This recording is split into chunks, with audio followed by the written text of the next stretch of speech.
बर' खौरांनि गासै नायगिरि नोंथांमोनखौ गिबियावनो बरायनाय जाबाय। बे समाव दं आङो बिटिसि एसेमब्लिनि लांगोनायाव दङ। दिनै सा 6 जन इएमफोरनि मोनसे समायखिरा लानाय हाबाफारि लादोंमोन। बे समाव आङो मुसलपुर समस्तिनि इएम बिबान मोननो हानाय बिथां राकेश ब्रह्म बिथांनाव जोङो बर' खौरांनि गेजेरजों जोङो मिथिना लानाय बिटिसिनिफ्राय बिजाथि देरहानानै नोंथाङा दिनै इएम महरै सायख'नो मोन्दों होनना जों मिथिनो मोन्दों। मा फोरमायगोन नोंथाङा जोंनि खौरांनि गेजेरजों? दिनै आंनि जिउआव मोनसे गोदान जिउ जि रोंगौथिजों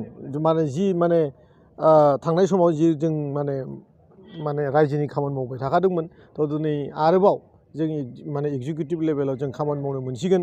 बेनि थाखायनो दिनै जों बिराद मोजां फिलिं फैदों, बिराद खुसि दिन होननानै आं गनना लादों आरोखि। नोंथांनो माबे डिपार्टमेन्टनि इएम होदों होनना फोरमायगोन नोंथाङा? दा जोंनाव इएम होनाया डिपार्टमेन्ट होनायनि जाथ'वाखै। फैगौ साननै सानथामनि गेजेराव डिपार्टमेन्टखौ राननाय जागोन। बिसोरा जोंनि गेजेराव आरो रायजो ब्लाइन्डआवबो दंबावो, बेनि उनावसो बे खोथाया जागोन आरोखि। दिनै साबेसेसो रल लादों होनना फोरमायगोन इएम? 6 जन जों 6 जन जादों, 6 जन दिनै लादों आरोखि।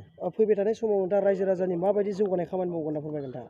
जों आगोलावबो बुंखादों जे जों एबार चेन्ज परिबर्तन लाबोगोन होननानै बुंदों। बेनिखायनो फैगौ समाव जोङो थांनाय समाव जि रोखोमनि सरकारा खामानि मावलांबाय बिनि सायाव जों स्टाडि खालामगासिनो दं आरो रायजोजों मोजां मोनजानाय खामानि बा रायजोआ स्ट्रिक्टलि लाबालाब जानाय खामानिनि सायाव जों बांसिन गुरुत्त' होगोन।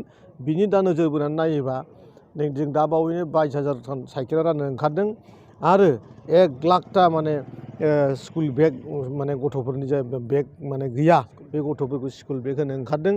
बिनि बादैबो जि बिपिएल वमेनफोर दङ जायफ्रा बिराद गरिब, बे बिथांमोनखौबो जोङो 1 लाख बिपिएल वमेनफोरनो जोङो 2,000 खरि एकालिन भाबै रां होनो ओंखारदों। दा बेजोंहाय जों सानदों जे फैगौ समाव जोंनि जि रायजोफोर बे जोंनि गोदान सरकारजों लाबालाब जानो हागोन होननानै।